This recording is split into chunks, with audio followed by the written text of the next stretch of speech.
1. You will hear a woman phoning the local council about an abandoned vehicle. First, you have some time to look at questions 1 to 6 on page 128.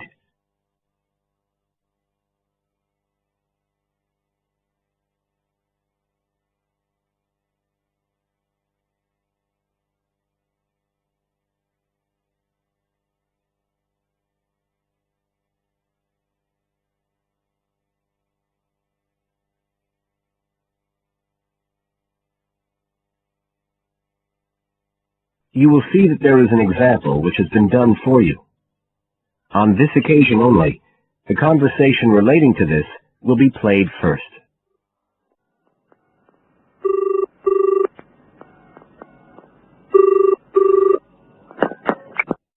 Environmental Health Department, Paul speaking. Oh, hello.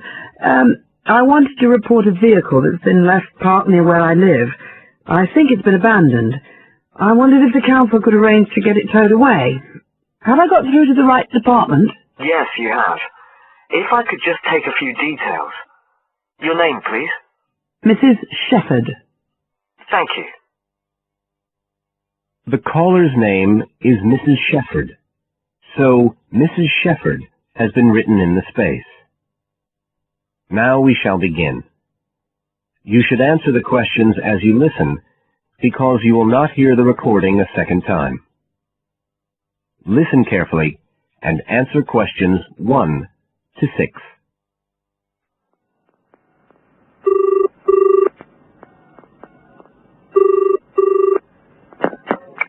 Environmental Health Department, Paul speaking.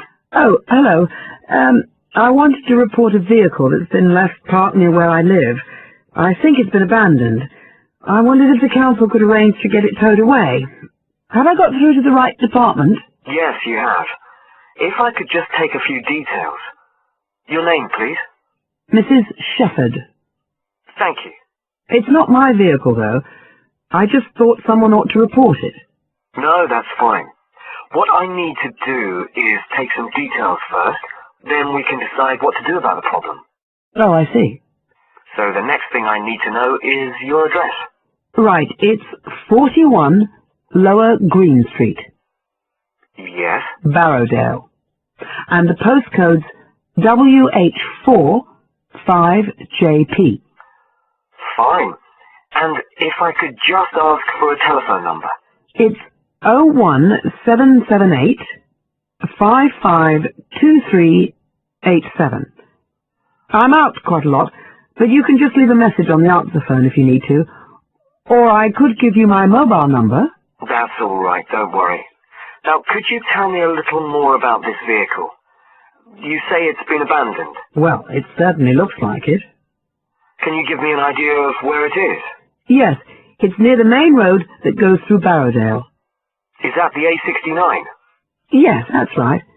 Now, there's a primary school just towards the end of the village, and then next to that, next to the children's playground, there's a field, and it's in there. Oh. I wonder how it got in there. Well, there's a gate to allow farm machinery in and out. I thought something ought to be done about it. The children from the school might start playing in the vehicle and lock themselves in or something. Yes, you were quite right to report it. And what type of vehicle are we talking about here? It's a van, actually. You know, the sort with just a couple of little windows at the back. Right. You don't happen to know the make and model, do you? Oh, yes. I went and had a look and got all the details. I thought you might need them. I'm surprised the school hasn't contacted you about it. Anyway, I wrote the details down. Right.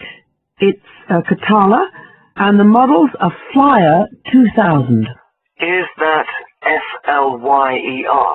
That's right. Very good. And the colour? Well, it's not all that easy to see because it's absolutely filthy. And actually, it looks as if it's had a paint job at some stage. It's blue, but you can just see white underneath where it's been scratched. Right. Well, I'll just make a note of the present colour. And if you could just tell me the vehicle number. Did you make a note of that? Oh, yes. It's S322GEC. Okay. Before you hear the rest of the conversation, you have some time to look at questions 7 to 10 on page 128.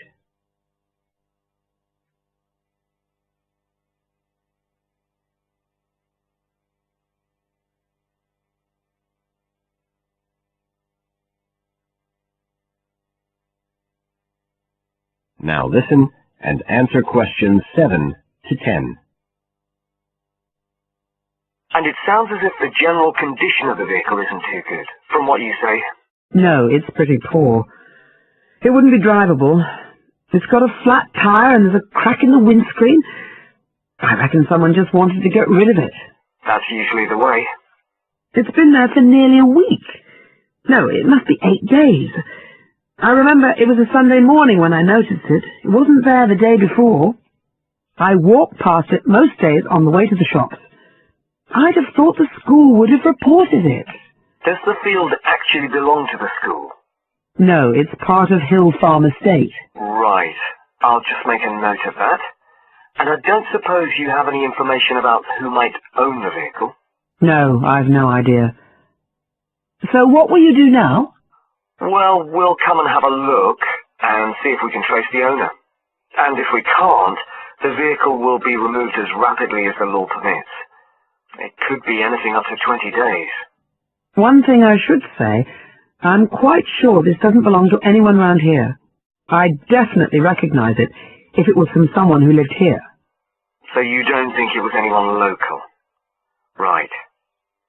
I'd say at a guess we're looking at a stolen vehicle here. I did wonder if it might have been. You hear such a lot about car thieves nowadays. Well, we certainly will be looking into that possibility. Anyway, thank you for contacting us, Mrs. Shepherd, and we'll keep you informed of what happens. Right. Thank you very much. Goodbye. Goodbye. That is the end of section 1. You now have half a minute to check your answers.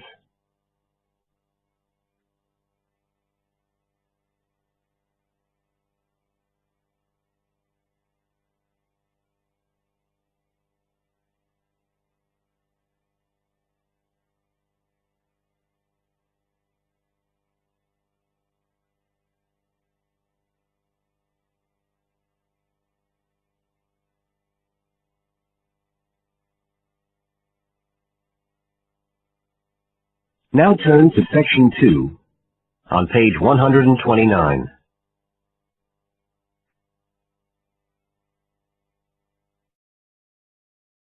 Section 2. You will hear a tour guide talking to a group of tourists who are visiting a historic town on the east coast of the USA.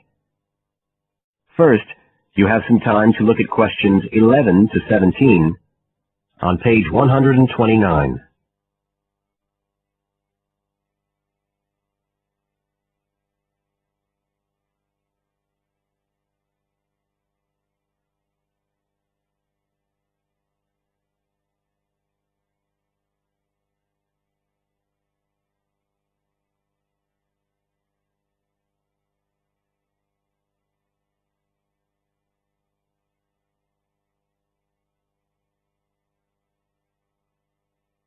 Now listen carefully and answer questions 11 to 17. Right. So here we are in Fairhaven, and we have a couple of hours to spend in this historic center before we carry on to our motel.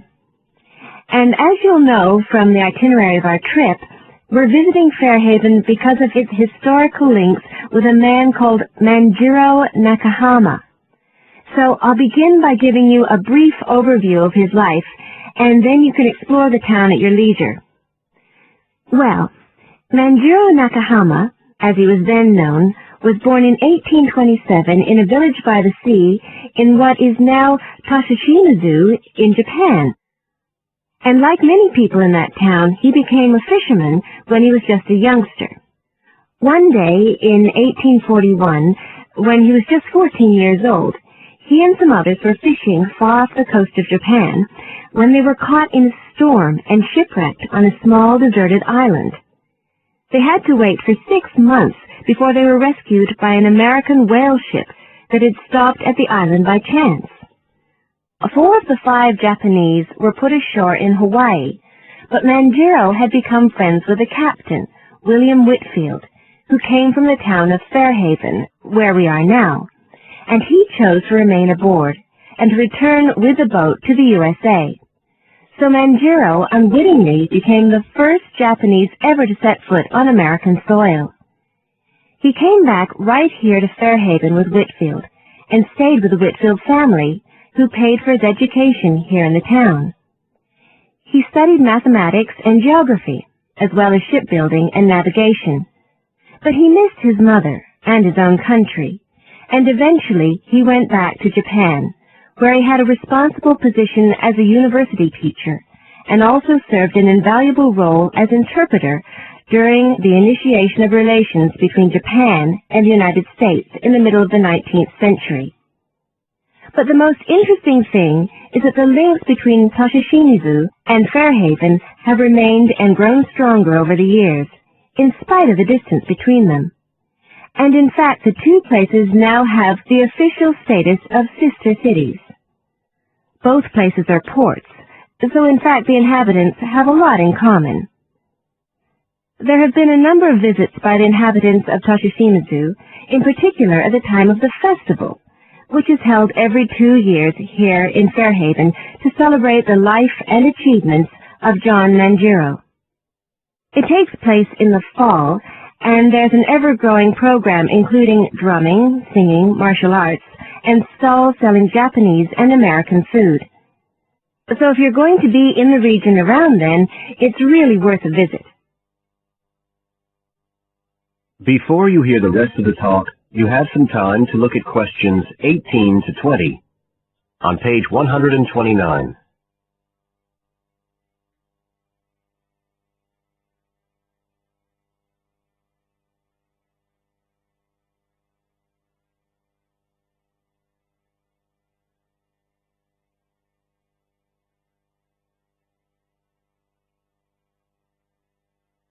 Now listen and answer questions 18 to 20. Now, many of the buildings that Manjiro Nakahama knew in Fairhaven are still standing today. And so if you'd just like to hand round some copies of this map, I'll suggest the best route to follow to see them. Okay, so if you look at the bottom of the map, you can see the Millicent Library, and that's where we are now. Now, to follow the John Manjiro Trail, you go out of here along Center Street, and then head up Main Street until you get to Pilgrim Avenue. Go down there and turn right at the end. Go straight on, and just on the corner with Oxford Street, you'll see a 2-story house. This is the Whitfield family house, and this is where Manjiro first stayed when he came to Fairhaven. It's still a private residence, so please respect the owner's privacy. Okay, now if you carry on along Oxford Street, then turn left at the end, you'll come to North Street, and about halfway down there is what's known as Old Oxford School. This was the very same school that Manjiro attended when he lived here. It was considered to be the best school in town because of the quality of the building. Unusually, it was built of stone, and the quality of the teaching. Nowadays, it's usually closed, except on special occasions. Go on to the end of North Street and turn the corner onto Adams Street. If you follow the road down back towards the library, you go round a couple of sharp bends, and on the second of these, you can see the School of Navigation, which Manjiro also attended. And if you follow the road on, you'll soon find yourself back here at the library. And I suggest you spend some time looking around that too, if you have any time left. Right. Now, does anyone have any questions? That is the end of section 2. You now have half a minute to check your answers.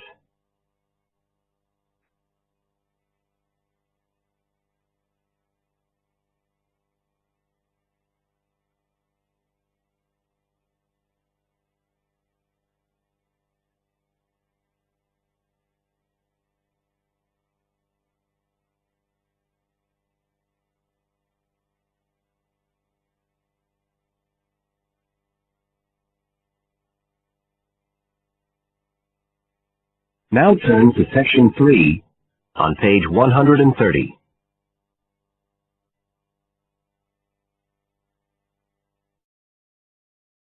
Section 3. You will hear part of an interview between Dr. Hilsden, a member of staff on a fashion design course, and a student, Julia, who is applying to do the course. First, you have some time to look at questions 21 to 23 on page 130.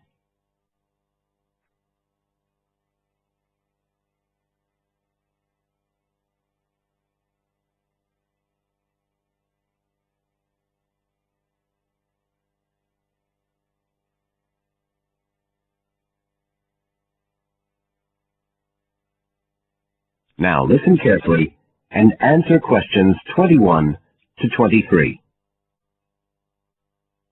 Right, Julia. So, from your CV and portfolio, and what you've already told me, you seem to be very much the sort of person we're looking for on the postgraduate course. So tell me, you finished your fashion design course in London 4 years ago. Did you think of carrying straight on and doing a higher degree at the time? Yes, but there were financial pressures. So I ended up working in the retail industry, as you can see from my CV. And actually it was a very useful experience. In what way? Well, I was lucky to get the job with Fashion Now. They're a big store. And one of my priorities was to get as much experience as possible in different areas. So that was good because I had the chance to work in lots of different departments. And having direct contact with the customers meant I was able to see how they reacted to innovation, to new fashion ideas. Because with Fashion Now, a designer might show something in New York or Milan, and there'll be something similar in the shop within weeks. So that was probably the most useful thing for me. Right. And so what's made you decide to do a postgraduate course now? Well, while I enjoyed working at Fashion Now, and I learned a lot there, I felt, well, the way forward would have been to develop my managerial skills, rather than my skills in fashion design, and I'm not sure that's what I want to do. Yes. When I was doing my degree in London, I'd been interested in women's wear, but I know that there's been a lot of work done in areas like new fabric construction. And though I'm not intending to go too deeply into the technology, I'd be very interested in looking at how new fabrics could be used in children's wear. So I'd like the chance to pursue that line. Yes, good. And are you at all concerned about what it's going to be like coming back into an academic context after being away from it for several years? No, I'm looking forward to it. But I'm basically more interested in the application than the theory. Or at least that's what I've found so far, and I'm hoping the course will give me the contacts and skills I need eventually to set up my own enterprise. I'm particularly interested by the overseas links that the department has. Yes, many of our students look overseas or to international companies for sponsorship of their projects. You now have some time to look at questions 24 to 30 on pages 130 and 131.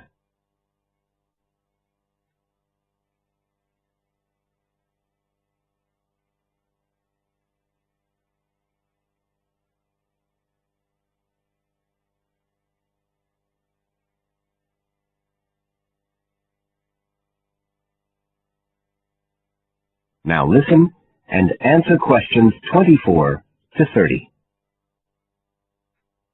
And the facilities here look excellent. I just went to look at the library. It's really impressive. There's so much room compared with the one at my old university. Yes, most students find it's a good place to study.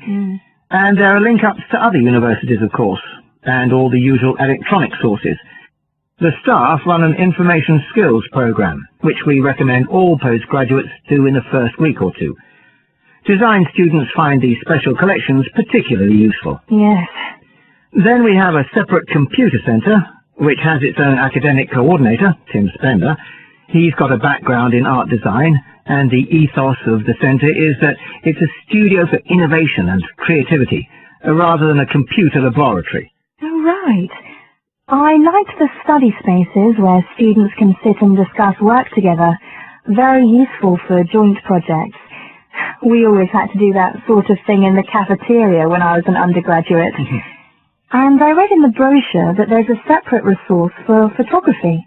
Yes, it's called Photomedia. It's not just for photography, but things like digital imaging and new media. It's a resource for all our students, not just fashion design. And we encourage students to work there, producing work that crosses disciplinary boundaries. It's well used. In fact, it's doubled in size since it was set up 3 years ago. And we also have an offshoot from that, which is called time-based media. This is for students who want to develop their ideas in the area of the moving image or sound. That's in a new building that was specially built for it just last year. But there are plans to expand it, as the present facilities are overstretched already. Right.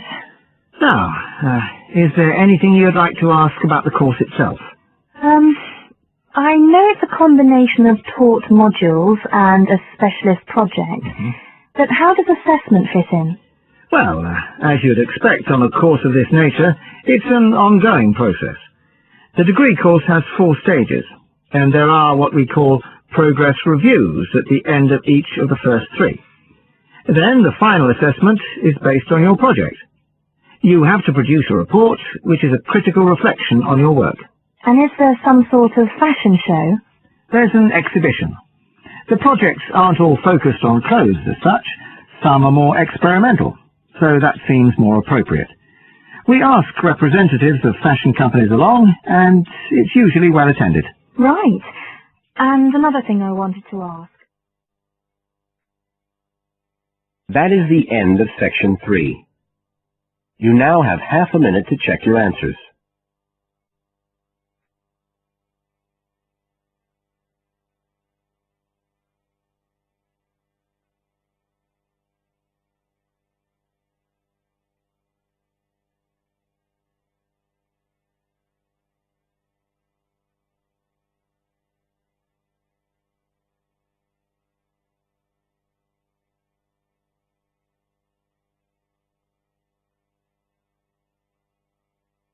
Now turn to section 4, on page 131.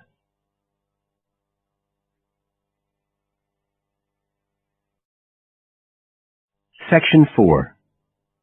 You will hear a lecturer talking about the importance of laughter. First, you have some time to look at questions 31 to 40, on page 131.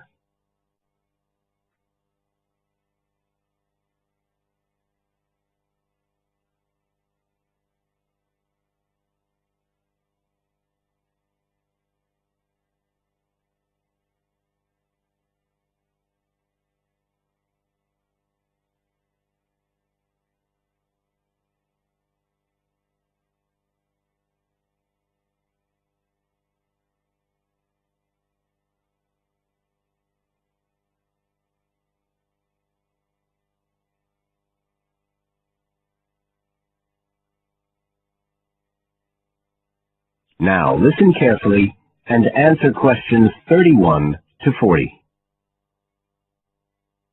Good afternoon, everybody. And in our second talk on social psychology, I want to look at the role of laughter in our lives, something that usually gets everyone smiling from the start. So, first of all, I'll start by looking at the actual nature of laughter.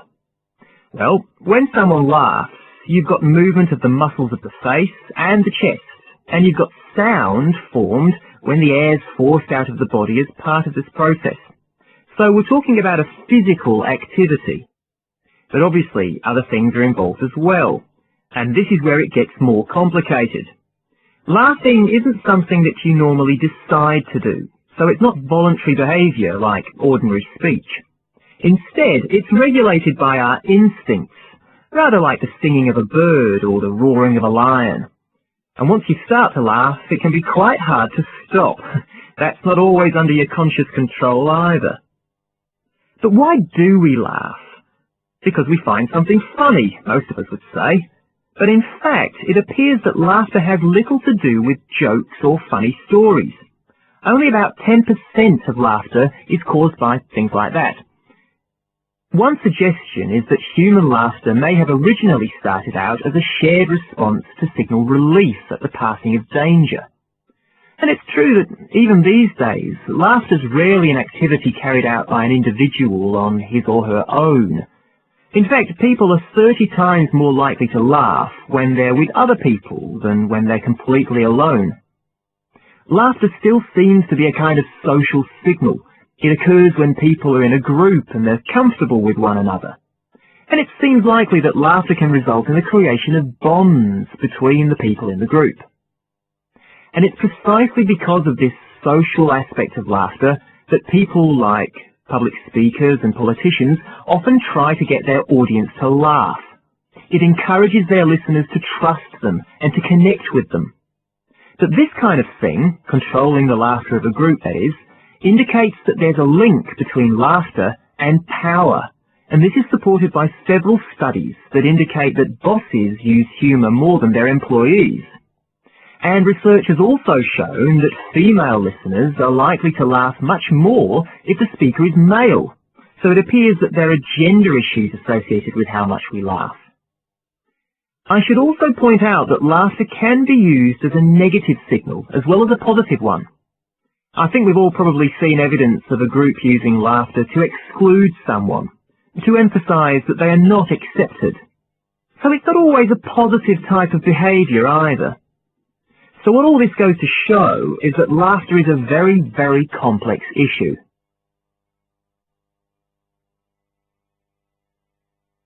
It does appear, however, that laughter has definite benefits. If we look first at the psychological aspects, we know that people often tend to store negative emotions such as anger, sadness and fear, rather than expressing them. And it seems that laughter provides a harmless way for the release of these emotions. But there are also clear physical effects that have been monitored too. For example, laughter is good aerobic exercise. It speeds up heart rate and respiration and raises blood pressure. One researcher suggests that 100 laughs a day is the equivalent of 10 minutes jogging. Laughter also helps prevent the stress that so many people suffer from today, which results from the faster pace of life and all that goes with it. It does this by reducing the levels of hormones in the blood which are caused by stress. And in addition, it is known to increase the levels of chemicals that protect the body from infection or pain, and so it helps to boost the immune system. One interesting study showed that people who had had surgical operations asked for fewer painkillers if they'd been viewing comic films. In fact, research has even shown that the quality of dreams can be positively affected by laughter. A good laugh 10 minutes before going to sleep can prevent you from having bad dreams and give a much more pleasant and restorative night's sleep. So there's now little argument that finding things funny and enjoying a good laugh is extremely beneficial to us all. What we need to consider now are the ways in which laughter can be used as a treatment for people who... That is the end of section 4. You now have half a minute to check your answers.